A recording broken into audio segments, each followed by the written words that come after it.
The moment you explain yourself, you've already lost. Because explaining is not clarity, it's submission. It tells the room you accept their authority to judge you. Think about it. When someone attacks you publicly, subtly, or with that quiet sarcasm, what's your first instinct? To defend, to justify, to prove you're not what they're implying, to give context, to be reasonable. That instinct feels intelligent, but it is destroying your power without you realizing it. In power dynamics, the one who reacts is the one who has been framed. The one who speaks second is already inside someone else's narrative. And when no one supports you, when the group stays silent, when allies vanish, when the social hierarchy turns cold, you don't lose because you're wrong. You lose because you don't understand the rules being played. In this video, I'll show you Machiavelli's ancient strategy to flip this dynamic, instantly using dark psychology, frame control, and social dominance as your weapons. Machiavelli didn't write The Prince to entertain academics. He wrote it like a field manual compiled from watching men rise, fall, betray, and kill for position. He lived in Renaissance Italy, where alliances were temporary, morality was cosmetic, and survival depended on perception more than truth. He understood something modern society refuses to say out loud. Most people don't reward virtue. They reward power or the illusion of it.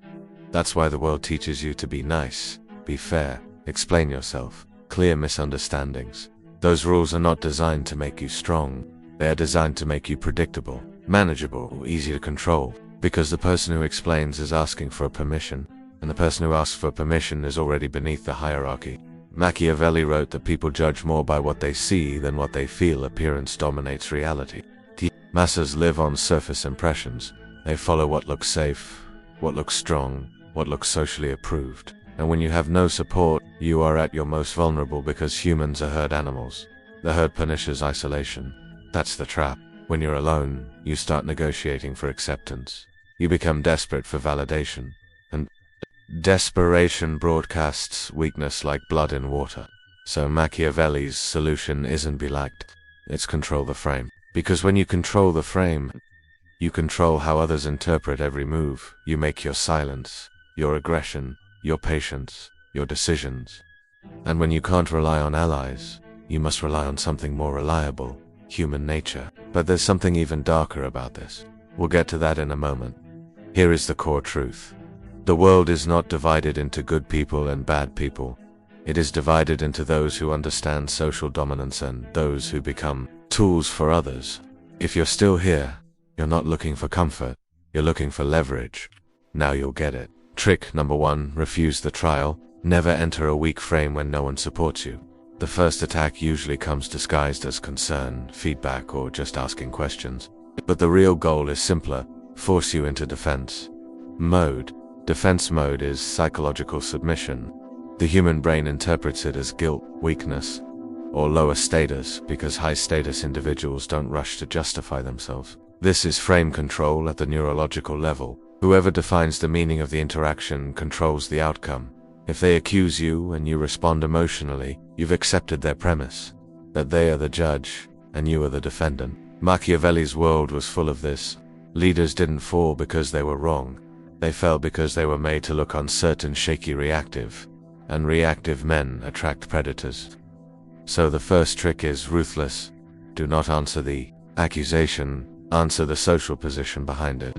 Not with rage, with stillness. Because stillness signals one thing in the social hierarchy: control. Here's what weak people do. They explain. They overtalk. They provide receipts. They try to convince. Here's what powerful people do. They pause. They let silence create pressure. They make the attacker carry the weight. A practical modern example. In a workplace meeting, someone says, "So why did you make that decision?" But their tone isn't curious, it's surgical. There are more chats. Most men panic and explain. And the room learns. He can be interrogated. But if you respond with a calm, neutral line, interesting that you're focused on that. Let's stay on outcomes. You just shifted the frame. Now the attacker is defending why they're attacking. That is dominance. A historical echo of this strategy appears in Machiavelli's admiration for rulers who understood perception as control leaders, who didn't argue with narratives. They replaced them. His attention to Cesare Borgia is precisely about calculated psychological positioning, decisive action, controlled messaging, and never appearing trapped. Yale Insights Now. Most people think silence makes you look weak. But here's where it gets dark. Silence doesn't make you weak. Silence makes others project. And projection is the most exploitable force in dark psychology. When you don't explain, people fill in the gap with fear, curiosity, or suspicion. And fear is more powerful than logic. This connects directly to the principle Machiavelli hammers: perception outruns reality. He warns that rulers must avoid being despised because contempt invites attack. The Prince, chapter 19. When you refuse the trial, you refuse contempt.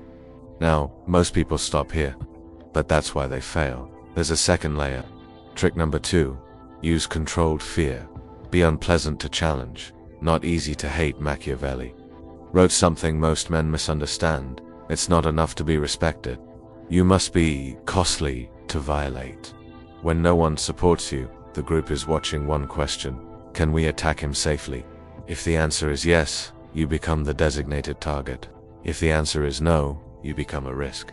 Machiavelli's rule is precise. A ruler should inspire fear in such a way that if he does not win love, he avoids hatred, because fear without hatred is sustainable power. The Prince, chapter 17. This is a power dynamics equation. Love is emotional and unstable. Fear is structural and reliable. Hatred is dangerous because it motivates revenge. So the trick is not aggression, it's consequence. In modern life, consequence means you don't argue, you enforce boundaries. You don't threaten, you act quietly, cleanly, without drama. A story you've seen in some form.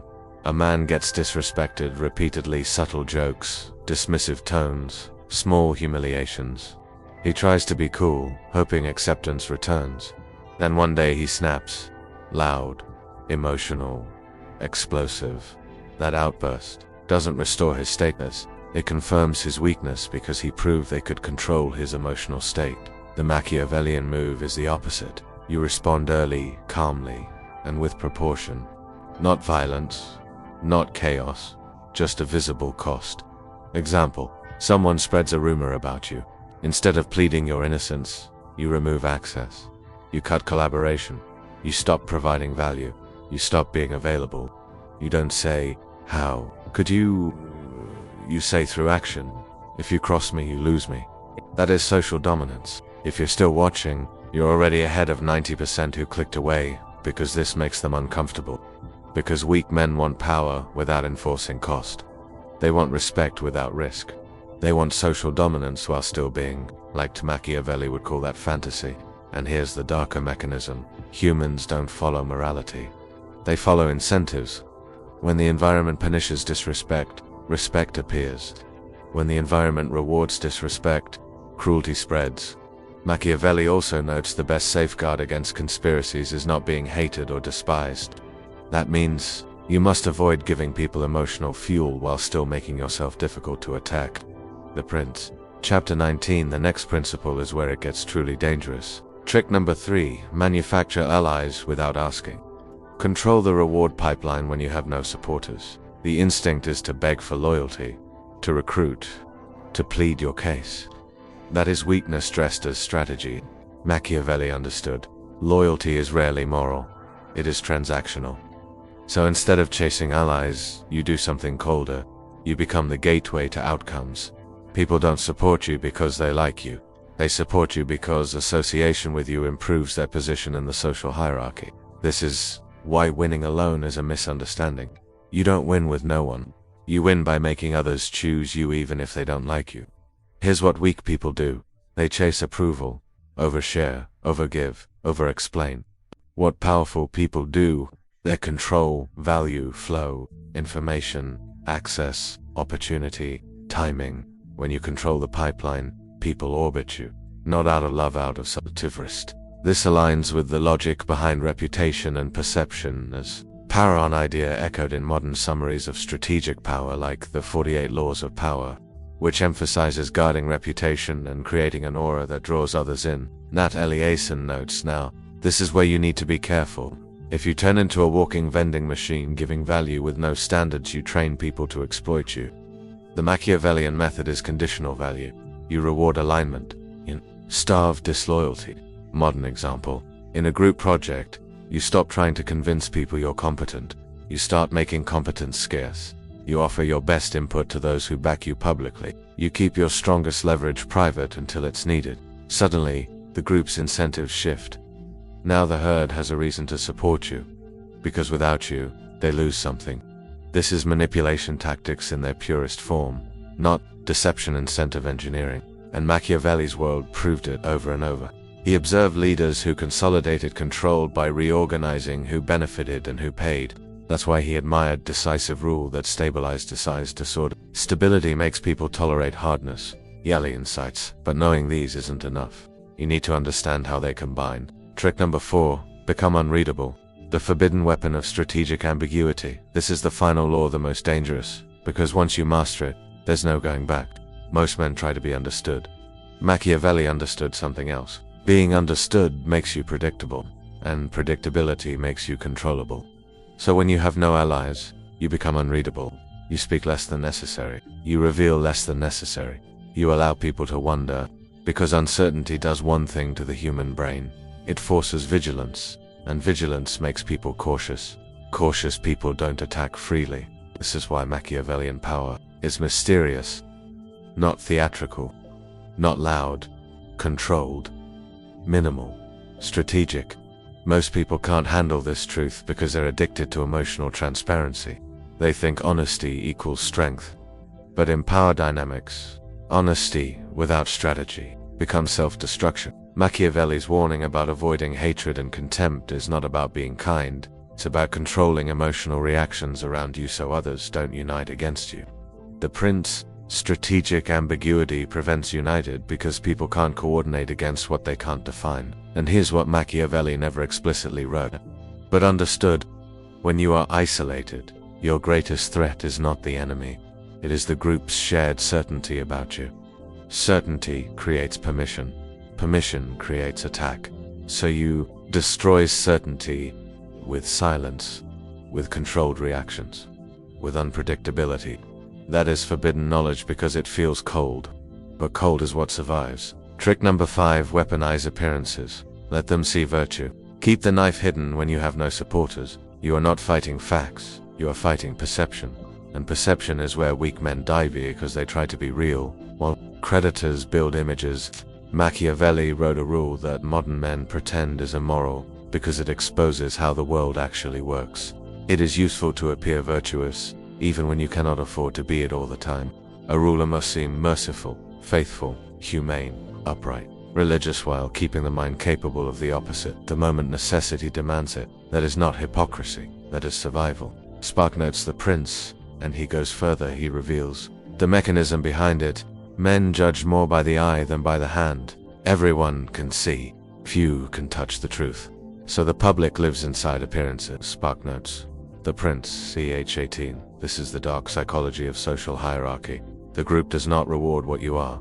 It rewards what it can safely believe you are. So when no one supports you, the move is not to convince them.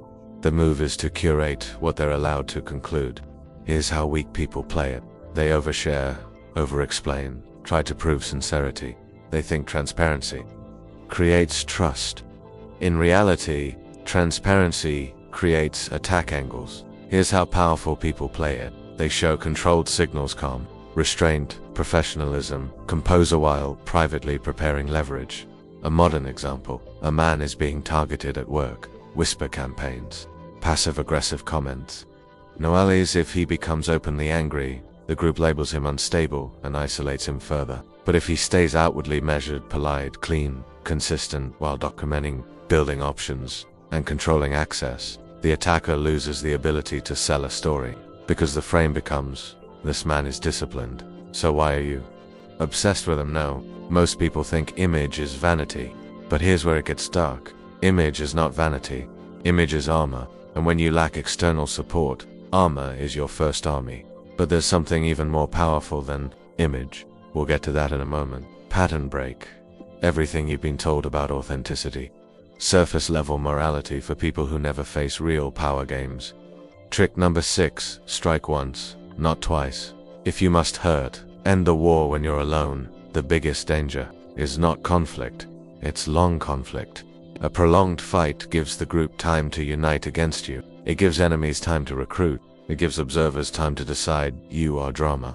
And the herd always punishes drama, especially when you don't have protectors. Machiavelli's logic is simple and brutal. If an injury must be done, it should be so severe that vengeance need not be feared. Goodreads quote source, "This is not advice for chaos, it's advice for finality." Because half measures create survivors. Survivors create revenge. Revenge creates coalitions. And coalitions destroy isolated men. In power dynamics, being nice to someone who is actively undermining you is not mercy, it's permission. Here's what weak people do. They address it repeatedly. They warn, they hint, they complain, they create a long emotional narrative. Here's what powerful people do. They choose one moment, one action, and they end it. In modern life, this looks like removing someone from a project permanently instead of debating them, weakly escalating to formal channels once, instead of negotiating endlessly, cutting access cleanly instead of giving chances to a repeat violator. This is where you need to be careful. If you act emotionally, you create hatred. If you act clinically, you create deterrence. The psychological mechanism is dark and reliable. Humans attack what they believe can be attacked without cost. The moment you demonstrate that conflict with you ends careers, access, or opportunity, people don't become kinder, they become cautious. And caution is the beginning of respect. Open loop. The final trick is the most dangerous because it doesn't just protect you from enemies, it forces neutral bystanders to choose a side. Trick number 7, kill neutrality. Force the room to reveal itself when no one supports you. Neutrality becomes a weapon used against you. People say nothing. They stay out of it. They watch you get attacked and call it maturity. But neutrality is not peace. Neutrality is silent alignment with whoever looks stronger. Machiavelli warned that princes who follow the path of neutrality to avoid immediate danger usually come to grief because neutrality is an exceedingly dangerous path that leads to defeat. Ian Chadwick, the prince, ch. 21, here's the dark psychology. The group wants to avoid risk, so it waits to see who wins, then it calls the winner, right? So the lone man must do something most men fear. He must force clarity. Not by begging for support, by designing choices where people pay a price for staying ambiguous. In practice, you stop offering equal value to everyone and begin rewarding visible alignment. You ask direct, closed questions in public spaces. Are you backing this plan? Yes or no? You create timelines and decisions that require signatures, votes, commitments, because when neutrality becomes expensive, people stop hiding behind it. This is social dominance through structure. You don't argue with a herd, you control the conditions under which the herd must move. Status reinforcement. If you're still watching, you already understand what others refuse to see. The world isn't run by fairness. It's run by incentives and positioning. And once you can force positioning, you're no longer alone. You've turned the room into a map of loyalties. Now the unified strategy. Refuse the trial, never enter a weak frame. Create consequence, fear without hatred. Control the reward pipeline, make alignment profitable. Stay unreadable, remove predictability, remove permission. This is how you win when no one supports you. You stop needing support to function. And the moment you stop needing support, support begins to appear. Because humans follow leverage. They don't follow fairness. Now some will say this is manipulation, but power doesn't care about labels. Power only cares about outcomes. And social dominance is always being practiced either consciously by the few, or unconsciously by the masses. The world is divided into players and pieces. Which one will you'll be? And remember, Machiavelli's logic isn't be evil. It's see reality without illusion. A prince survives by understanding what people are, not what they claim to be. That is dark psychology, using human nature as it is, not as you wish it was. Here are 5 steps to apply this, starting to Daisy to advanced. Stop explaining. In real time, when accused or challenged, pause for 2 seconds before speaking. Train your nervous system to resist reflexive defense. Answer, position, not content. Replace, let me clarify with, let's focus on results, or that's not the priority. You redirect the frame. Introduce immediate consequence. Remove access, attention, effort, availability whenever disrespect appears. Quietly, consistently, no speeches. Build a value gate. Decide what you control. Information, introductions, expertise, opportunities. Give it selectively to those who align. Practice strategic ambiguity.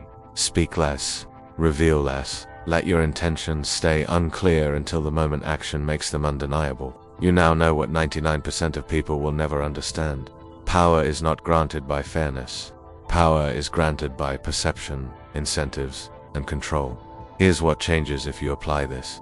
You stop being the man people test. You become the man people measure themselves against. You stop chasing support. You become the structure others adapt to. Most people will watch this and do nothing. That's why they stay powerless. They'll return to explaining, performing, negotiating their worth because it feels safe. But safety is a cage with better lighting. If this resonates with the part of you that's tired of performing for others' approval, you know what to do. Subscribe, because this channel is not entertainment. It's a weapon. Strategic thinking, dark psychology, frame control, and power dynamics delivered without softness. And remember this, the choice is yours. But ignorance is not bliss. It's slavery.